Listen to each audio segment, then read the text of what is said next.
What is the creepiest glitch in the Matrix you've experienced? Had a dream of some kid that I had never seen before dancing at a busy party. He was wearing a blue shirt, black pants, had BB hair, and there was a purple strobe light on the wall behind him. Wake up, think to myself, what an odd dream, and carry on with my life. Several years later I was at my cousin's wedding reception, chillin' and hanging out with a different cousin. Music comes on, and we start jumping up and down, and then I realized that I was reliving the dream. Same clothes, same hair, same purple lighting in the background.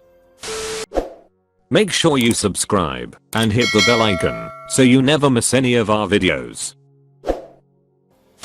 Not sure if anyone will believe me or not, but F it, here goes. When I was in high school my friend Phil killed himself. I never really knew the specifics. All I know is that he shot himself at one of the local parks. Fast forward 6 years or so, and I'm asleep in bed next to my ex-wife. I'm having a fairly normal dream. I was at a store doing something or another. I can't really remember the specifics of the beginning of the dream. What I do remember is running into Phil in the store. When I saw him everything got super weird. He actually looked like Phil, not like in most dreams, where people will be certain people, but not look like them. He actually looked like Phil. He looked at me and smiled and said, "Hey man." At the moment the dream got crystal clear. I asked him if it was really him, and he said it was. He told me we were gonna hang out for a bit, and after that the dream got super lucid. He showed me how to make stuff, and generally we just f***ed around doing dream things. Suddenly I realized that my dream was coming to an end. I turned to him and asked him if I was about to wake up. He said yes and said he had fun coming to hang out with me for a bit. I don't know why, but I asked, "So why'd you do it, man? Why'd you kill yourself?" The way he answered chilled me to my core. Not necessarily what he said, just how he said it. He replied, "My girlfriend cheated on me, man." He said it like it was a question he'd answered before. Like when someone asks you what your first job was, you've responded with the exact same sentence so many times that it just falls off of your tongue effortless. Except I had known his girlfriend and they were the kind of couple that everyone admired. I said, Sophie cheated on you?" His eyes lit up, like he realized he was talking to someone that actually knew him in life. He said, "Yeah man, Sophie cheated on me. We gave each other a hug and he wished me well." I woke up and felt super strange. It was somewhere around 2 or 3 in the morning. I closed my eyes and thought, "Phil, if that was really you, I need you to give me a sign." No sooner than when that thought finished my phone started ringing. It came across as an unknown number and only rang twice. I knew I wasn't dreaming anymore because my ex-wife woke up and sleepily asked me who was trying to call me so late. To this day, when I think about that story I get chills.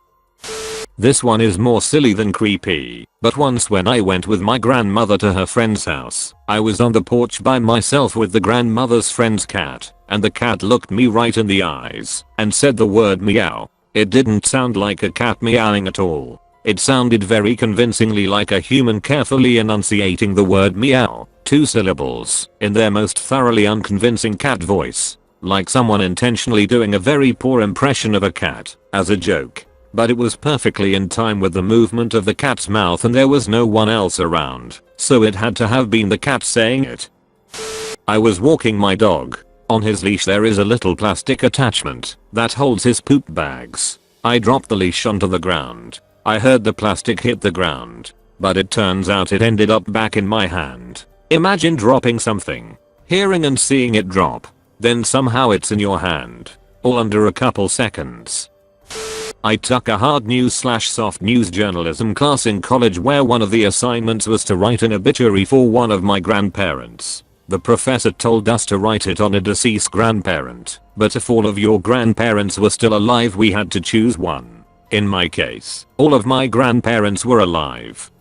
I procrastinated the assignment until the night before it was due because it seemed like a dumb assignment. Scramming for an easy grandparent to write about, I gave my mom a call and asked her for some basic biographical information about my maternal grandfather, who was still alive. As we were talking about my grandpa's career, my mom couldn't recall the name of one of the companies he worked at. She lectured me about waiting until the last minute to write the assignment because it was late. 10:30 p.m. my grandpa's time. However, she said she would give him a call to see if he was still awake and be able to answer that question once my assignment was due the following morning. When my mom called my grandpa, my grandma answered the phone in a panic. My grandma frantically explained that the paramedics had just arrived and were performing CPR on my grandpa because he had stopped breathing and passed out. My mom was able to stay on the phone with my grandma until they took my grandpa to the hospital, where he was declared dead. In the time my mom and I had been talking on the phone about my grandpa's obituary, he was dying out of the blue at that. He had been otherwise healthy considering his age. We ended up using the obituary I wrote for that writing assignment as his actual obituary. Still freaks me out when I think about the timing. I'm a security guard at a distribution warehouse. Sometimes I have to work graveyard shift. During this time the only people on the premises is me and a rare truck driver bringing in a late load. Our guard shack is concrete with sliding glass doors on the sides, no locks, and big windows in front and back. Sometimes when I'm the only person on the premises, I'll see a reflection of someone walking past the shack. Every inch of this shack and the yard is covered by security cameras. No one has shown up on the footage when I see these reflections. When I was about 15 I was eating some cereal and accidentally dropped my spoon into the kitchen floor. I watched the spoon fall. As it hit the floor, it just vanished into thin air. I was shocked. I thought surely my eyes were playing tricks on me. It must have just bounced away and gone out of sight or something. I spent 30 minutes searching the kitchen for that spoon. I was honestly kind of freaked out. I tried to think of every possible place it could have gone. There weren't many places it could have ended up. I never found it. Wasn't all that weird I guess, but still. When I was a kid there was this house right before the entrance to my subdivision that was in this super deep valley. I remember calling it the house in the hole and thinking about how much it must have when it rained and how great of a sledding hill the sides would make. Then one day we were passing it and there was no valley. It was at the same level as the road. I asked my mom what happened to the hole and she had no idea what I was talking about. To this day, I no longer live there. I always check when I drive past. Not especially creepy, but it did used to unnerve me when I was young. When I was little I used to have a Thomas the Tank Engine book with fold out parts and flaps. There was this one part which was like a shed and you could lift a flap to see inside it. Inside was all the usual gardening / shed paraphernalia, but there was also a black cat sat in there. Here's the glitch though, I swear the cat wasn't always there. I used to love that book, but every time I read it, I would get to that page and guess whether the cat would be there or not. Not a clue what that was all about really, but it creeped a young me out. Long ago when I was kid, my younger brother and me were driving our bikes on the embankment alongside the river and there was a huge dam thingy on the river. I grew up in this town and I never knew we had a dam. When we got home I told my mother that it was the first time I have seen the dam, and she did not know what I was talking about. Later I returned, there was nothing there. My brother does not remember, but I have seen it as clear as day. I'm sure it was my imagination, but it's strange. I did not dream it, since my brother remembered that we were there. He just doesn't remember the dam. In college I delivered pizzas to make money. I had a delivery that should have taken about 20 minutes. When I returned to the store the manager asked me what had taken so long. I asked him what he meant and he pointed to the computer showing I had been gone for an hour and 7 minutes. I don't remember delivering the pizza, only turning into the store when I was returning.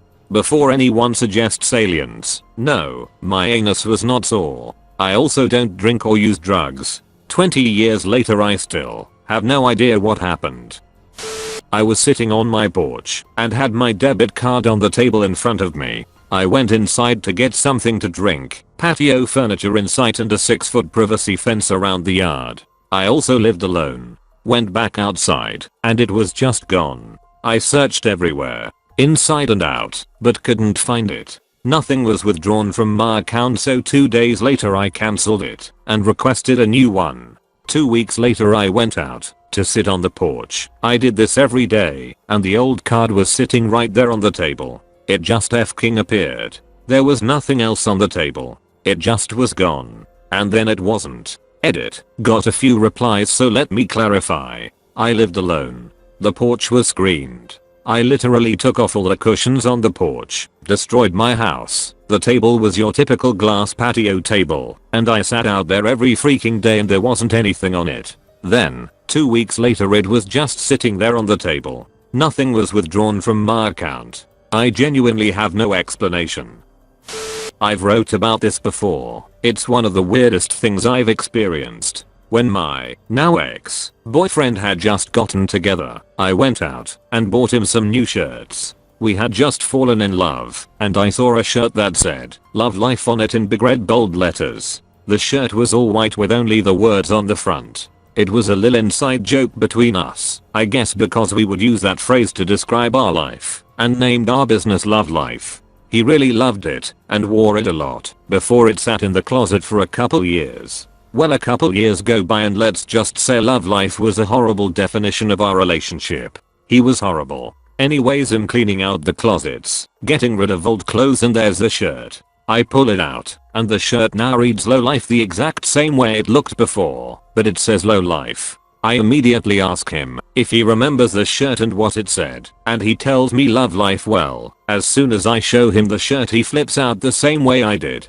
Both of us know that the shirt never said Low Life. Why would I buy anyone a shirt that said that, let alone my boyfriend? It's like I flipped dimensions into the reality where my ex-BF was a complete abusive douche, and it showed up in the shirt. So, before my husband and I were married, we lived separately. He would come over and spend time, then leave later at night, like 11 or 12. He left one night out my front door, which has 3 locks, a lock on the knob, a deadbolt, and what I call a hotel lock. It's a lock that you flip the long piece over onto a short peg, and then the door can only be opened a few inches. Well, he left and used his key to lock the knob and deadbolt, but I thought to myself, I have to go lock the hotel lock. I come down and it's locked already. Absolutely no way he could have locked it from outside. When I was little, I had a wooden doll crib that rocked that was maybe about 1.5 feet long. I kept it on the other side of my room from where my bed was. I had one of those dreams where you feel like you're falling and it wakes you up. When I woke up, the crib was sitting on top of me on my chest and abdomen. I had an Android phone which had a Google Cards feature option that could notify you like 15 minutes to home if you were out. I thought this feature was annoying and useless, so I kept the feature off. After several months of no cards notifications, one night I'm at home and a card pops up saying 35 minutes to home, pinning me at a random intersection on the other side of town. Let's call it First Street. And story. I think that's weird. I'm not even way over there. I don't even know where that is. I've never been to that area. I go to my card setting to turn it back off, but it's already turned off. That's weird. Next night, exact same thing happens. 35 minutes to home from First Street. And story. What the? Still definitely not over there. Check cards feature, and the notifications are still turned off, so no idea why I'm getting a notification. Few days later, a friend and I are out running errands, and he misses his intended exit, so he takes the next one. Once on the streets, I ask, "Where are we? I've never been over here." Suddenly a car to our right tries to turn left and crashes right into us. Messed up the wheel to be unable to turn, so he pulled forward to the curb to call a tow truck. We had our kids in the car, so I call my sister to pick us all up. When my sister asks me for the location, I look up at the street signs. First Street. And story. I was 11 or 12, early 70s. Dad came home one Friday and announced we were going to Kings Island, a fairly new amusement park, tomorrow. I begged him to let me invite my friend Chris to come along. He said okay, as long as Chris could pay his own way. Great. Off to the phone I went. Pick it up. No dial tone. Hello. Oh my god. Is that you? Chris. I was just calling you. What's up? I was calling to ask if you'd like to come to Kings Island tomorrow, but you have to pay your own way. No phone ever rang. We both called each other at the same time to ask the exact same thing. This is late and pretty stupid, but why not? I was once showering, and after about 10 minutes in the shower I hear something ping and hit the floor. I look down, and saw a penny. I was pretty perplexed as you can imagine, but figured whatever, I'll keep it as I imagined it could be good luck. I kept the penny in my wallet for a few years in a zipped side pouch. I never really told anyone, because it was kind of pointless to talk a random penny I was superstitious about. So a few years later, while at a music festival, a girl in our tent woke up to a penny in her butt crack. We all laughed it off as having a wild night. However, I remembered the penny I had, and when I looked in the zipped pouch I was shocked to find it was gone. I told my friends and they didn't believe me. I think they threw that penny away too.